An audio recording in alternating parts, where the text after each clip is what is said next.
Assalamualaikum warahmatullahi wabarakatuh.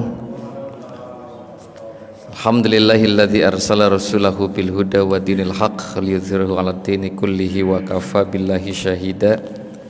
Asyhadu an la ilaha illallah wahdahu la syarikalah, asyhadu anna Muhammadan abduhu wa rasuluhu wa la nabiyya ba'dah. Ma'asyiral muslimin, sebelum saya sampai kepada nasab dan keluarga besar Nabi Muhammad SAW, kita sampaikan hal terakhir, kondisi yang ada pada masyarakat jahiliyah pada saat itu, Pak. Yang sudah kita sampaikan kondisi sosial dan keluarga, Pak, ya. Nah, kondisi selanjutnya adalah kondisi moral, Pak. Kitab ini halaman 49.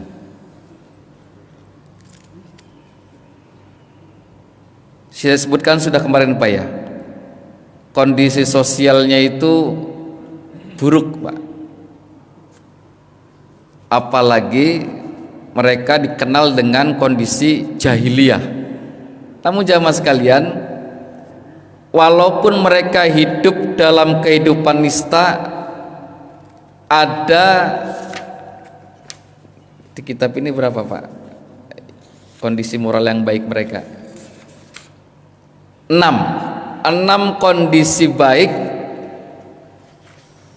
yang menjadikan mereka adalah bangsa yang komit ternyata, Pak. 1, mereka dikenal dengan bangsa yang murah hati, karena ketika menolong, setiap orang di hidupan jahiliyah itu punya perilaku berlomba-lomba untuk bermurah hati, Pak. Wah, ini enggak pelit ternyata mereka ini, Pak, ya. Disebutkan di kitab ini, Pak, mereka berlomba-lomba bila kedatangan tamu untuk menyajikan apa yang mereka punya, Pak. Nah, jadi walaupun disebut orang jahiliyah, disebutkan juga di sini, disebutkan, Pak, ketika kondisi udara itu dingin, ada salju nggak ya, Pak? Nggak ada padahal, ya, tapi dingin, ya, dingin, ya. Kalau ada musim apa, Pak Jono, kalau dingin? Kalau sudah musim panas, ya, kok musim panas, gitu. Ketika temperatur dingin dan kelaparan itu datang, maka mereka berlomba-lomba memberikan apa yang mereka punya, walaupun unta betina satu-satunya. Jadi di kitab ini nih menarik, Pak. Ada orang punya satu-satunya unta betina, lalu kedatangan tamu, tidak ada yang disuguhkan kecuali unta betina itu, Pak.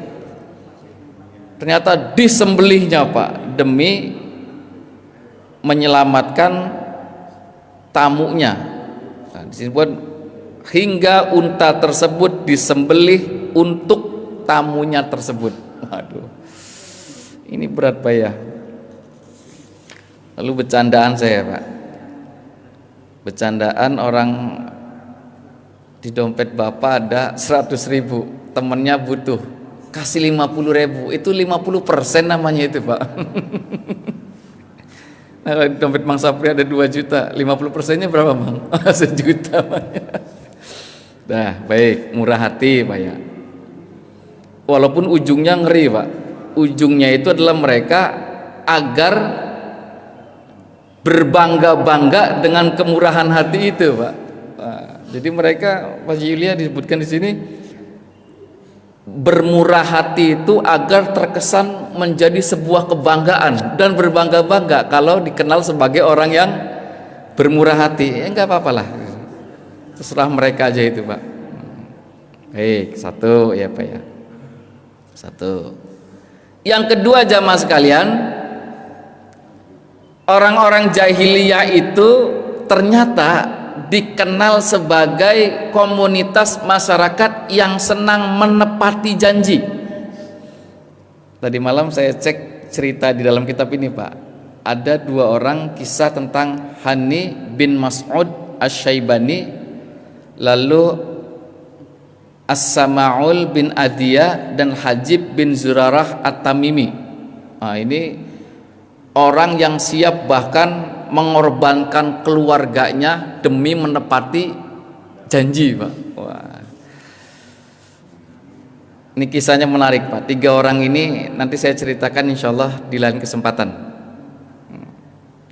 Yang jelas mereka memang jahiliyah, tapi kalau sudah menepati janji, keluarga sendiri dikorbankan, Pak.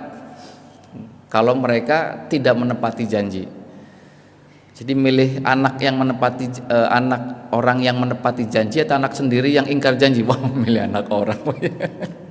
Jangan milih begitu. Nah, yang ketiga jamaah sekalian, orang-orang jahiliyah pada saat itu punya harga diri yang tinggi dan sifat pantang menerima pelecehan dan kezaliman, sehingga perang itu terjadi dalam waktu yang sangat panjang demi mempertahankan harga diri.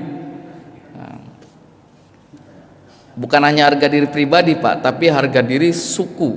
Wah, ini akhirnya kesukuan. Ya. Disebutkan di sini, Pak, mereka biasa menghunus pedang dan mengacungkan hulu tombak serta mengobarkan peperangan yang panjang demi mempertaruhkan sifat tersebut. Perangnya bahkan ketika Rasul masih muda itu, Pak, di usia-usia sebelum 25 tahun itu mereka biasa ribut dan panjang sekali ributnya mereka itu, Pak. Harga diri. Harga diri ke harga mati ini, Pak, ya. Baik, yang keempat jamaah sekalian. Nah, ini yang paling penting, Pak. Orang Arab itu jahiliyah punya sikap tekad pantang surut. Nah, sekali mereka sudah punya kebanggaan dan kemuliaan ini, tekad mereka tidak pernah padam sebelum sampai tujuan. Gitu. Dah. Baik, Pak, ya. Yang kelima, Pak. Yang kelima pendek ini, Pak. Mereka itu hati-hati, Pak, orangnya, dan teliti. Sampai sekarang nggak, Pak? Hati dan teliti. Orang Arab jahiliyah itu mereka tidak terbiasa menulis perjanjian, sehingga mereka menghafal telitian mereka. Saksi itu perlu, Pak, diteliti. Sampai sekarang itu kan hadis-hadis itu diteliti siapa sanadnya gitu, Pak. Teliti mereka, Pak. Dan mereka sangat hafal dengan sanad tersebut. Saya nggak yakin jamaah sekalian, Pak Yulia, bapaknya kakek dan kakeknya kakek hafal nggak? Kayaknya nggak hafal. Saya berhenti di kakek. Asaf Solihin, anak Asmawi, anak Dafran. Nah, bapaknya Dafran itu siapa saya nggak tahu, Pak, sekarang, Pak. Saya tanya ibu saya, Bu, bapaknya kakek siapa? Padahal berarti kan mertuanya, kakeknya mertuanya dia. Bapaknya mertuanya ibu saya. Hafal, Pak. Baik. Haji Yula hafal sampai berapa, Haji? 4. Coba ternyata anak-anak Arab itu mau diurunut panjang sampai hafal, Pak. Terakhir, Pak, punya tradisi teliti mereka, Pak. Baik. Saya nggak teliti, Pak, ya. Nah, terakhir, Pak, orang-orang jahiliyah itu dulu hidup dalam kondisi lugu dan polos ala Baduy dan belum terkontaminasi oleh peradaban dan pengaruhnya. Yang nomor 6 ini sempat saya lacak cerita aslinya, Pak. Jadi kondisi geografis yang jauh dari mana-mana ternyata tidak membuat orang itu tertarik untuk menjajahnya, Pak. Sehingga tidak terkontaminasi, Pak. Iya, Mekah pada saat itu menjadi kota transit saja, tapi tidak menarik untuk dijajah. Lain dengan Indonesia, Pak. Indonesia itu penjajah mana yang nggak pernah datang? Wah, menarik, Pak, itu. Ini sempat saya lacak yang nomor 6 ini, Pak. Orang-orang Badawi Banten ini, Badawi. Orang-orang Baduy itu hidupnya polos, Pak. Ini disebabkan oleh kondisi geografis mereka, Pak. Sehingga akhlak ini berharga di samping letak geografis Jazirah Arab bagi dunia luar. Itu tidak senang memilih Arab dulu, Pak. Enggak. Orang nggak senang memilih Arab itu untuk dijajah. Nggak dijajah kan Arab Saudi? Enggak. Lah apa yang mau dicari, Pak, waktu itu, Pak? Apa yang mau dicari oleh penjajah? Kecuali sekarang, Pak. Sekarang sudah mulai dijajah secara ekonomi mungkin, Pak, ya. Walaupun tidak juga. Maka jamaah sekalian, kondisi ini membawa Arab pada saat itu menjadi perilaku yang apa adanya sebagai akhlak yang amat berharga untuk masyarakat pada saat itu. Komit, Pak. Lugu orang Baduy itu jarang berbohong, Pak. Polos sekali, Pak. Maka di zaman Rasul masih hidup nanti sampai wafatnya Rasul ada banyak cerita tentang Baduy, Pak. Saya sudah kumpulkan cerita-cerita Baduy yang kemudian menjadi penting bagi kehidupan para sahabat, Pak. Saya ceritakan sedikit, Pak, ya, tapi di luar kitab ini sebelum saya tutup. Saya nggak ingin mengatakan orang Baduy itu bodoh, nggak, Pak, ya, tapi lugu itu apa ya? Lugu ya. Iya, polos itu apa? Bodoh. Enggak juga bodoh. Ada orang Baduy itu datang kepada Nabi, cerita riwayatnya gitu, Pak, ya. Ya Rasul, nanti yang menghisab saya ini siapa kalau sudah mati? Yang menghitung perhitungan gitu. Allah langsung Allah. Sudah, nggak masalah kalau gitu. Pergi, Pak. Ini kata para sahabat, gimana ini nanya gitu. Allah langsung yang menghisab. Iya, Allah. Sudah, nggak apa-apa. Dipanggil itu. Kenapa Anda bertanya begitu lalu senyum-senyum pergi? Kesan saya kepada Allah baik-baik saja. Gitu. Allah itu baik dan tidak pernah menelantarkan hambanya, walaupun orang seperti saya. Rasul itu senyum-senyum, ya.